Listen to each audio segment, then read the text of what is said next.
I'm the one that has to take care of everybody else. I have two very active kids, a mother with Alzheimer's, a husband who expects me to handle the house and the family, keep it all together, and a boss that relies on me to manage the office. I haven't got time to be depressed.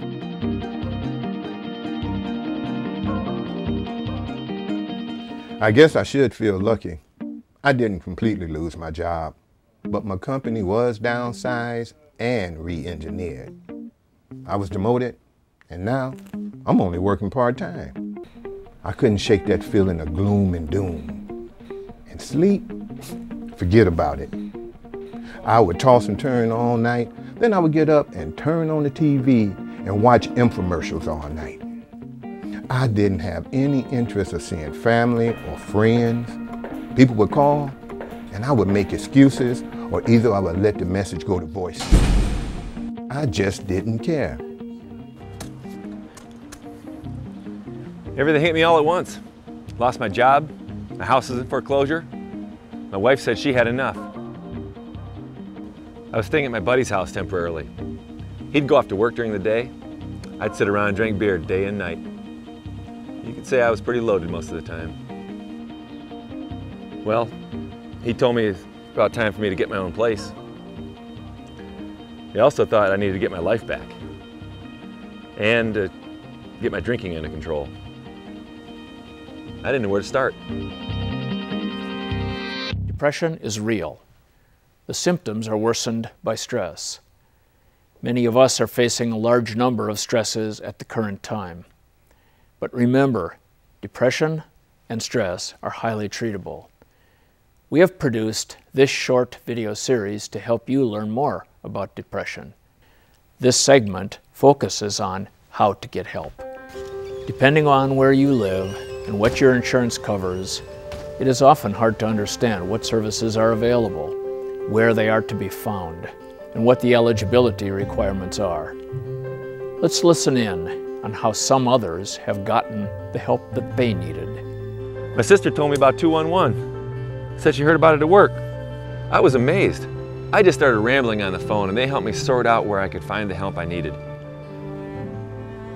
They told me where the unemployment office was that was closest to where I was, and she told me about the AA meeting that was meeting in my area. I was having a lot of trouble getting it all sorted out. Hi, I'm Sherry Miller, the Director of Michigan 211 for the Michigan Association of United Ways. 211 is the number you dial on your phone and is the health and human service equivalent of 911 to give help or get help, spearheaded by United Way. Calls to 211 can be anonymous and confidential, making 211 a safe place to call. 211 is for everyone, not just those with financial need. You can call for help with food, childcare, or for resources for support groups and counseling. Callers' needs are complex. Seldom is there just one problem in someone's life. Calls are free to the user. They're answered every hour of every day by a live person in Michigan, ready to help you. The person stayed on the phone with me for almost an hour, and when we got done, we went over it all again. She must have heard something in my voice because she said I could call back and get a referral for a counselor or a therapist in my area. She also told me about the 24-hour crisis line, just in case. 211 is a great resource, but services may vary by county. There are also other places to start. For example, your primary care physician can be an important resource. We urge you to let your doctor know what's going on. I see many patients during the course of a day who are struggling with depression. Depression is a very common problem in patients who see family physicians, but it is often hidden by the symptoms of other medical problems. Patients often do not recognize the connection between their fatigue, pain, or sleep problems and depression. Patients frequently tell me that they're not feeling like themselves, they're irritated all the time, or that it's hard for them to take care of their responsibilities at work or at home. They often think their difficulties are due to their diabetes, or heart disease, or arthritis, or their lung disease. They think less often that the problem might be depression. Now I can remember feeling this way a few times before, but I was always able to snap out of it. But this time, it wasn't happening. I couldn't get out of it, and I was getting scared.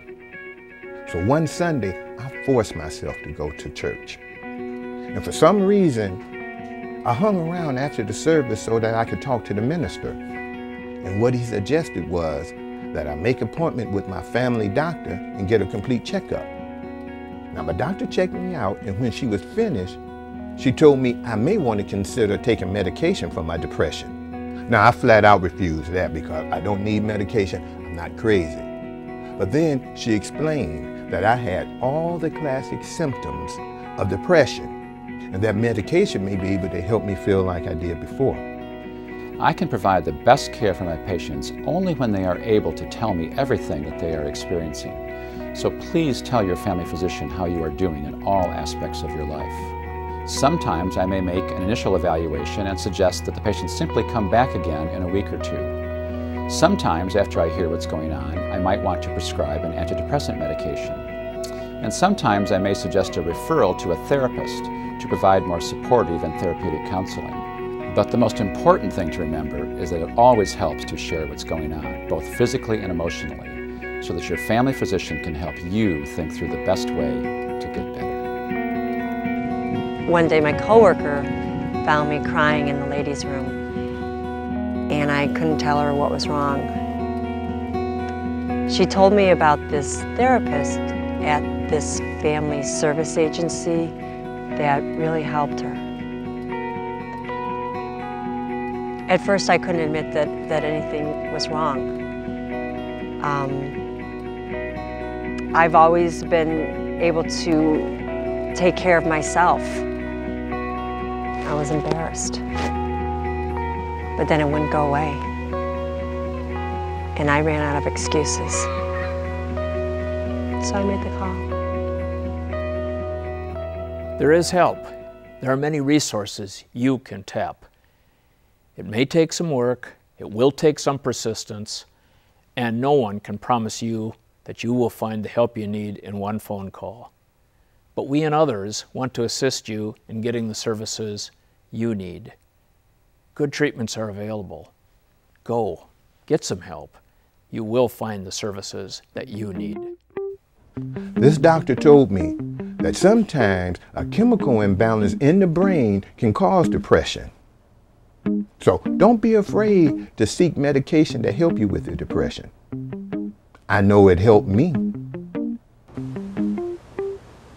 I'd say 211 made a big difference in my life, helped me get it back together. My husband's relieved. My kids don't look at me with those hurt eyes anymore. It was worth it to me to take those few hours out of the week to talk to someone and to take the medication. I guess everyone needs a little help sometimes.